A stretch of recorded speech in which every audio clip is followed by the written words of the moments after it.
In this video, we take the next step to creating the pansy blanket by adding the background and transitioning the shape from flower to triangle. I love to use multiple shades of green from my scrap basket for this part of the motif. The points of the triangle become leaves and each flower seems to float on the greenery. Even if all the flowers blossomed in the same colors, when finished, what you will find is that each motif is truly different. This is because the flower has 5 petals and the background has 3 leaves. Therefore, each pansy will be uniquely positioned on its own motif. The companion pattern is available by following the link in the description below.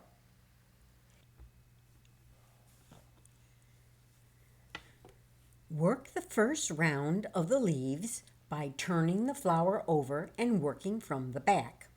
Insert the needle in the second stitch of any of the single crochet groups in round 2 of the flower. In this case, it is a yellow row. Pull up a loop and using both ends of the yarn, chain 1. This will count as a single crochet. Then continue to use both ends to automatically weave in the yarn tail as you go, and chain 5. Skip the next group of single crochet on row 2 of the flower, then skip to the second single crochet of the next group. Work 1 single crochet in this stitch. See how the chain 5 has formed the leaf loop? Now chain 5 and skip the next group of single crochets and work 1 single crochet in the second single crochet of the next group to make the second leaf loop. There is only one more set of single crochet, so in this case, just chain 5 and skip over to the first leaf loop and slip stitch in the first stitch to join the round. 3 leaf loops have been formed. We have just transitioned from 5 petals to 3 leaves on this round. Note that there are 2 groups of single crochet under each of the first 2 leaf loops and only 1 single crochet group under the last petal loop. Turn the flower so the front faces you. Fold the petals forward to expose the leaf loops. Slip stitch into the first leaf loop to position your hook and chain 3. This will count as the first double crochet. Now work 6 more double crochets into the first leaf loop.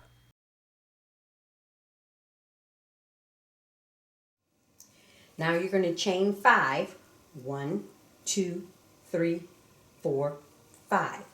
That will form this petal loop. This leaf loop. Okay, for the point. Then you're going to go into the next leaf loop and do 7 double crochets. 1. We just did this. So what do we have to do? 5 chains. 1, 2, 3, 4, 5 to form the point. Now notice I'm just folding my petals up and back. So now I'm going to go to the next one and I'm going to do 7 more double crochets into that loop. 1. So we have to do the final corner, or the final point. 1, 2, 3, 4, 5, and then slip stitch to the top of the first double crochet, which happens to be the chain up, to close it off. We're still working with the front of the flower facing us from this point on. So into the first one, we're going to insert the hook, pull up a loop, complete a single crochet, chain 1, skip 1,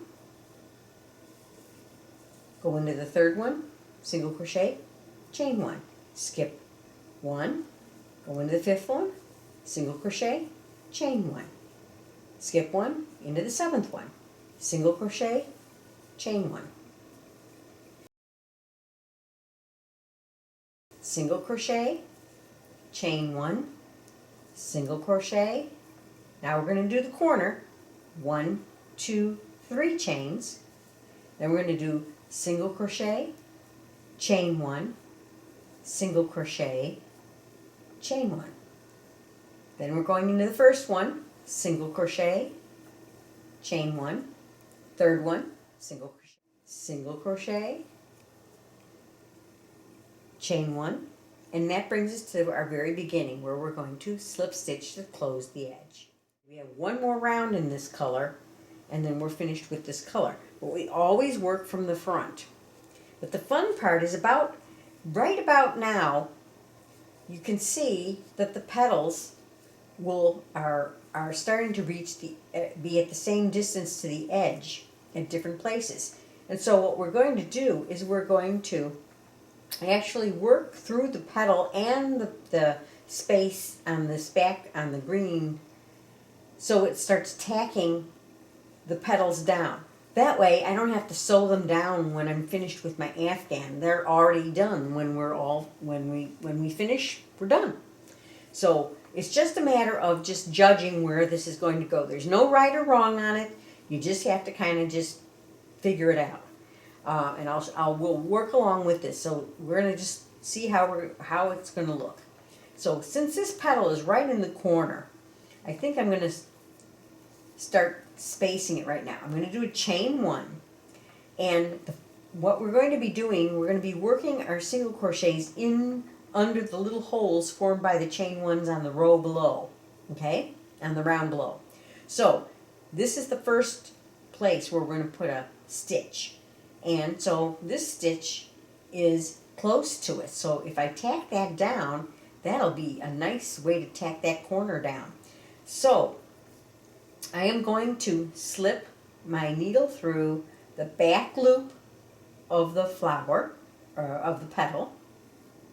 And if you turn the petal forward, you can see on the back there's a crossover bar on the stitch too. I'm going to catch both of those. I'm not going to catch the 2 upper loops of the stitch because that would show up, doesn't show up as nice on the flower. And then I'm going to insert through the loop, and I'm just going to complete my single crochet through all those thicknesses and chain 1. The next hole is right here. Now if I lay this down, it looks like the next petal will neatly fall there. So I'm going to pick up the back loop of the stitch that I'm aiming at and the loop behind it. Then I'm going to go into this chain 1 space of the green, pull up a loop, finish a single crochet, chain 1. Then I'm going to go to the next one. Does something fall in place? Yes, this one will be tacked into place nicely. You always want to get the petals, each petal tacked down 2, maybe 3 times.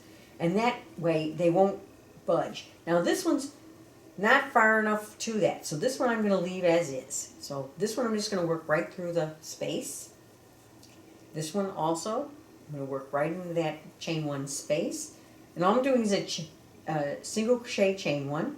In the corner, I'm going to do 1 single crochet, chain 3 to get the point. And then I'm going to do 1 single crochet and chain 1 in the corner space. Now, I'm going to see if I have to line up another one. I don't have one for this one, so I'm just going to put my single crochet in the next space, chain 1. The next one I do have a stitch I can line up. So I'm going to pick up the back loop of the petal and the bar across the back of the stitch, so I have some meat that I grab. And it is going to go into the next chain 1 space from the row below, single crochet, chain 1. Now, the next hole is right here, and that's, I don't think I need to do that one. So I'm going to do that one right in there. Then over here, you don't want to put too many in, but you do want to get enough in so that it doesn't, see how that one came up nicely? See how I missed the first loop, and then the back loop, and then the bar across the back of that stitch. Next one doesn't have any stitch near it, so I'm going to just do a single crochet, chain 1. The next one, I think I do have one right here.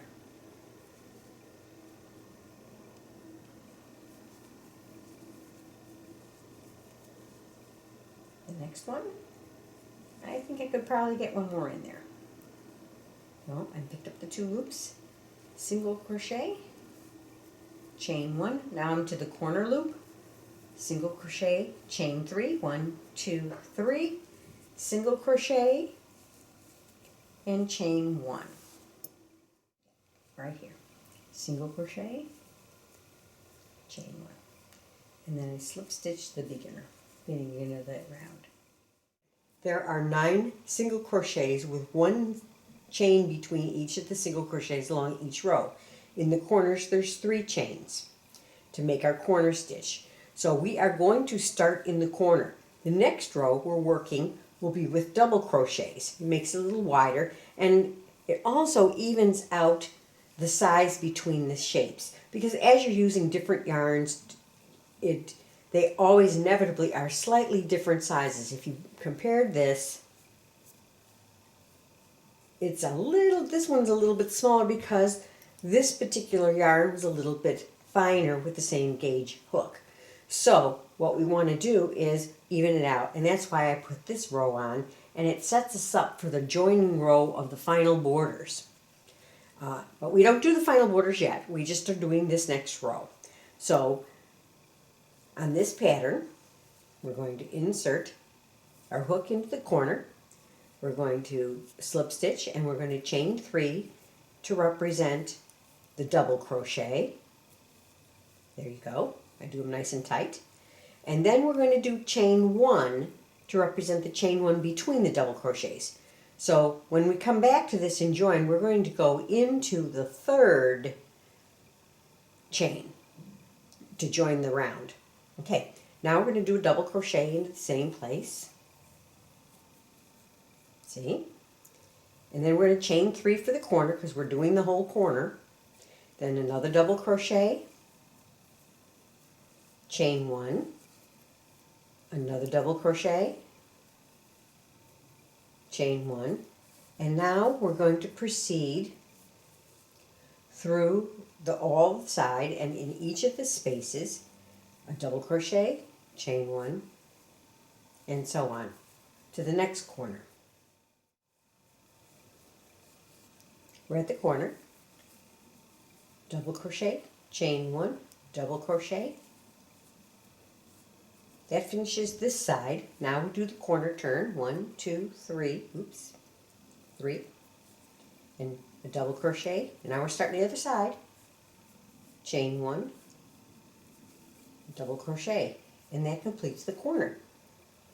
So you can see how that edge works. And now we're going to proceed across this side too. If you happen to run into a place where you can do a tuck, because that'll fit very nicely, we can tuck that stitch, you do the same thing that you did before, where you grab the back loop, go into the loop, and just finish your double crochet on top of it. And that tacks that little petal down one more time, and so it won't move when you go to do the washing, it won't crumple up. Now I'm doing the last double crochet, chain 1, and as I said, the first 3 chains of the chain up represent the double crochet. So we want to go into the 3rd chain, not the 4th chain. There you go. And we just joined it. Keep crocheting your pansy triangle motifs. In the next video of this series, we will make an even smaller triangular motif. These are used to fill in and straighten the side edges of the blanket. Then the fun continues as we crochet all the motifs together. I hope you enjoyed this video. Please take a moment to subscribe and ring the bell to receive notifications of upcoming videos. Happy crocheting!